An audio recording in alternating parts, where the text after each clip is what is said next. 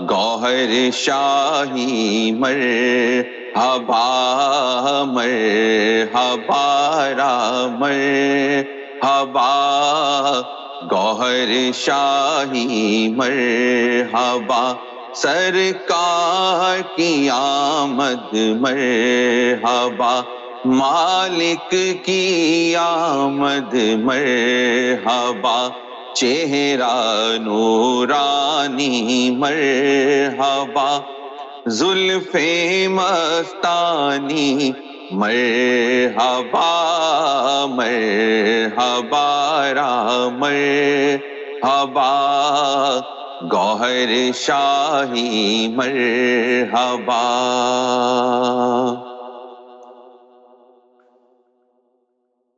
را را رے اعظم را را رے اعظم را را رے اعظم را را رے اعظم را را رے اعظم را را رے اعظم را را رے اعظم را را رے اعظم ریاض من یا ریاض جانا ریاض من یا ریاض جانا دل میں آنا ریاض کا ریاض من یا ریاض جانا ریاض من یا ریاض جانا دل میں آنا ریاض کا غنچہ ہے دل کا کھلانا غنچہ ہے دل کا کھلانا مسکرانا ریاض کا ریاض من یا ریاض جانا تو علاؤ عشق کا اور میں ہوں پروانہ تیرا تو علاؤ عشق کا اور میں ہوں پروانہ تیرا جلنا فطرت میں ہے میری جلنا فطرت میں ہے میری اور جلانا ریاض کا ریاض من یا ریاض جانا ریاض من یا ریاض جانا دل میں آنا ریاض کا غنچہ ہے دل کا کھلانا میں کہوں تو میں ہی جانوں کون مجھ میں بولے ہے میں کہوں تو میں ہی جانوں کون مجھ میں بولے ہے بولتا میں ہی ہوں لیکن بولتا میں ہی ہوں لیکن ہے فرمانا ریاض کا ریاض من یا ریاض جانا ریاض من یا ریاض جانا کیوں ٹٹولوں قلب کو جب کہ وہ قالب میں بھی ہے کیوں ٹٹولوں قلب کو جب کہ وہ قالب میں بھی ہے میرا میرا دل تیرا ٹھکانہ، میرا دل تیرا ٹھکانہ، اور سمانا ریاض کا، میرا دل تیرا ٹھکانہ، اور سمانا ریاض کا،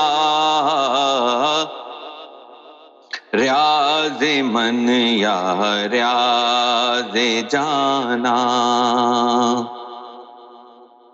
ریاض دیکھے ریاض جانے، ریاض کی بتیاں کروں، ریاض دیکھے ریاض جانے، ریاض کی بتیاں کروں، ریاض کی نزدیکیوں میں، ریاض کی نزدیکیوں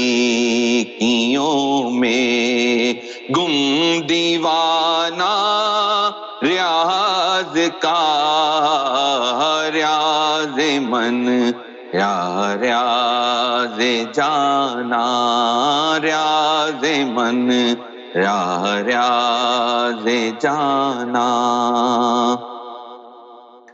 ریاض ہاں ایک راز ہے لیکن کھلا مجھ پر کے یوں، ریاض ہاں ایک راز ہے لیکن کھلا مجھ پر کے یوں، جسم کے غنچے سے دل میں، جسم کے غنچے سے دل میں ہے ابھرنا ریاض کا، ریاض من یا ریاض جانا، ریاض من یا ریاض جانا،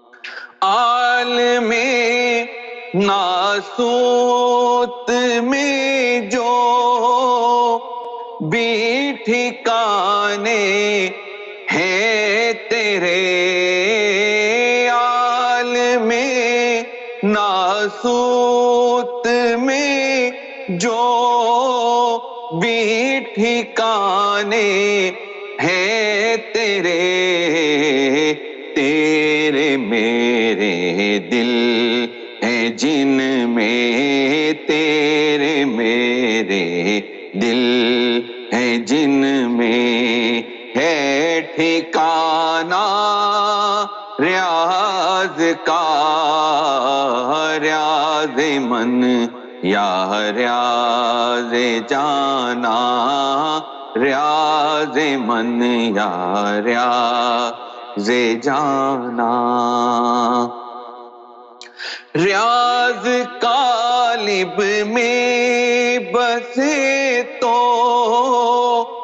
ریاض ہی جانے یہ حق، ریاض قالب میں بسے تو ریاض ہی جانے یہ حق، دنیا والوں کو نہ یونس، دنیا والوں کو نہ یونس تم بتانا ریاض کا، ریاض من یا ریاض جانا، ریاض من یا ریاض جانا، دل میں آنا ریاض کا، غنچہ دل کا کھلانا،